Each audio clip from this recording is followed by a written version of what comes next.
Greetings, salutations, and other big words. My name's Ethan, my handle is Wrangler, and welcome to Frequency Studios. Today I want to talk about Metroid Prime Remaster, Nintendo.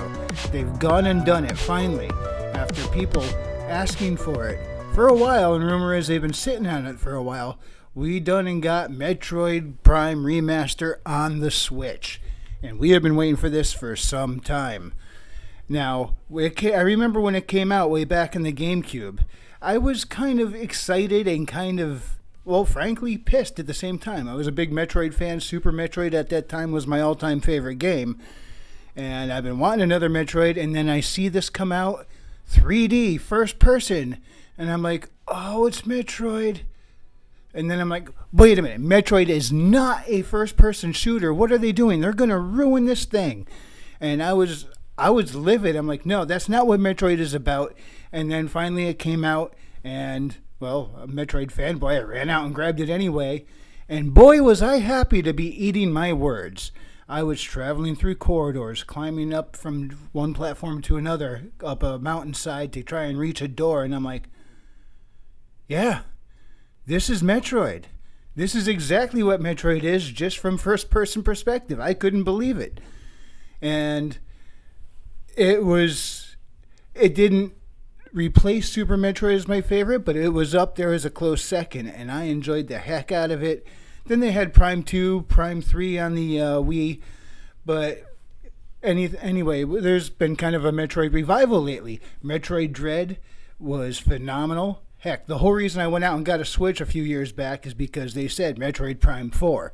So I ran out and got it, and then when they said they were restarting it with Retro, I'm like, you know what, I'd rather wait and have it be good than get something garbage.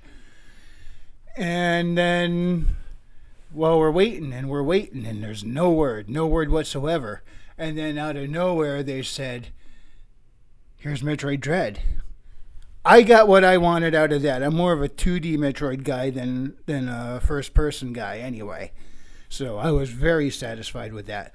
But now they've gone and just out of nowhere, a shadow drop, Metroid Prime Remaster, and oh, wow, does it look gorgeous. In fact, I got it queued up right here. Let's go to Nintendo themselves. All right, operator's got to be at least 10% smarter than the equipment. Where is it? Aha, there we go. All right, this is on Nintendo of America, their YouTube channel. This is their trailer for Metroid Prime Remaster. Let's take a look at what they've done here, because this is some phenomenal remaking. I know it's a remaster, but the graphics, let's face it, they rebuilt it, they remade them, and they remade them beautifully. Look at this here. I'll make sure the volume's not up too high. There's Chozo Ruins, Magmore Caverns, Fundrana Drifts. Look at the details that they put in here. Talon Overworld. Look at all the detail, the leaves and everything. They truly brought this back in a way where, like, we remember it to be. I mean, the graphics held up well, but not that well. Not like this. This is amazing. I mean, everything you see here, it looks like they rebuilt all the assets. This isn't just higher res. This is gorgeous. The spider ball, the grapple beam, the Chozo Ghost, they're a pain in the neck. And of course Metroids, they quite literally suck. Oh yeah, he looks familiar too. Yeah, him. Ah, that music. I've said it before, between Super Metroid and Metroid Prime, it really gave Metroid its musical identity for the whole franchise. And wow, I am just, real quick plug, check out my book, Haley Star Bad Kitty. I'm supposed to be working on the sequel. I'm working on Bad Kitty 2, Haley's World. I want it released sometime this year. But I've not been getting much writing done because I've been playing this game. All right? This is amazing. Not only is it nostalgic, it has been reworked in the right ways. They updid the graphics, they updid the lighting, but they did not mess with the gameplay. It all handles the same. However, when it comes to the controls, this is actually where they kind of really made me happy. All right, everybody loves the twin stick layout. I've never been able to do it. I could not do it. And I'm glad they put the twin stick in there because that's become the standard for first-person gameplay. And a lot of people said the game is so much easier for them now with that twin stick. I just can't do it. I tried. I'm like a broken robot that goes, falls in the corner, twists over, and is staring at the ceiling, just kind of in an endless loop of can't go anywhere. Thankfully, they gave us options.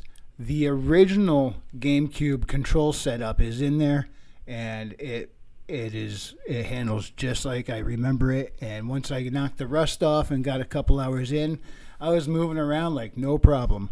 And I also tried playing with the they got the Wii set up. I haven't really given that a good shot yet. I remember Metroid Prime 3 Corruption when they had the Wiimote and the nunchuck.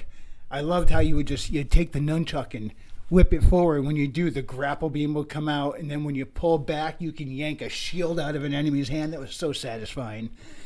There's no shield tugging in Metroid Prime 1, but I do want to try out that Wii, the gyro remotes are supposed to be like the Wii controls. I want to see how that is. But what I did play with a bit is a hybrid, which is the original GameCube control scheme, but you could use the gyro to move. And for those who play mostly first persons, the right hand of the analog stick, the right analog stick there, the C stick.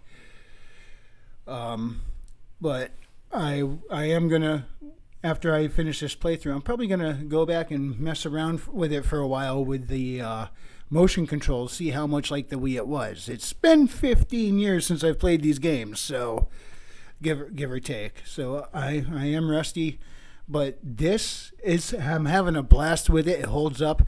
You can see things so much better. All right, and think about it. Metroid is the series that inspired so many indie games out there. I mean, look at Hollow Knight. Things called Celeste or something.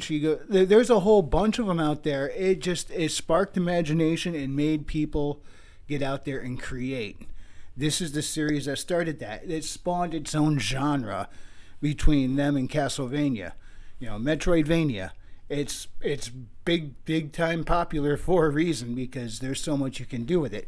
Anyway, $40. I thought they would have done a full price, but they just released it for $40. I got the digital version.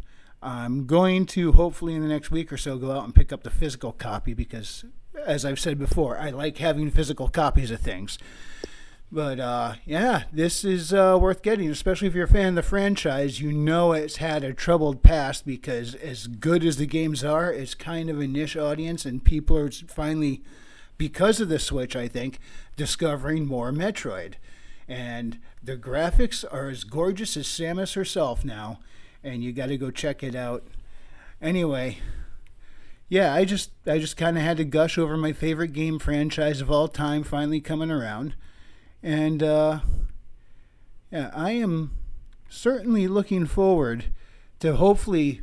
I don't think Prime 2 or Prime 3, according to rumors, we don't know. We don't have confirmation from Nintendo themselves yet. But most likely we're going to see Prime 2 and 3 come to the Switch. The rumor is that it's been they've up-resed it a little bit, refined the graphics, but they didn't do a complete and total graphical rebuild like they did in Prime 1. So they're just going to be just your general HD remasters before Prime 4 drops. That we don't know. Nintendo does what Nintendo does, and what Nintendo does is sometimes seemingly random. But one guy I like to listen to, Rob from Rule of Two Review, go check out that channel. I like his theory. He thinks they're probably going to do another shadow drop with Prime 2 if I'm remembering what he said correctly. I don't want to put words in anyone else's mouth. But, not the big remaster like we got with this, but a nice little touched up Prime 2, probably a similar shadow drop, and then again with Prime 3, and then after that, they'll make the announcement for Prime 4. Will that play out that way? I don't know. I think he's right. That makes the most sense, but then again, Nintendo is going to Nintendo. And we got to put up with it because eventually Nintendo comes out with Nintendo products, which we all love. Anyway... we will see if that's how it goes. Hopefully it is. Anyway, if you enjoyed this presentation, hit the like. And if you didn't, I appreciate you stopping by. See y'all next time. And God bless.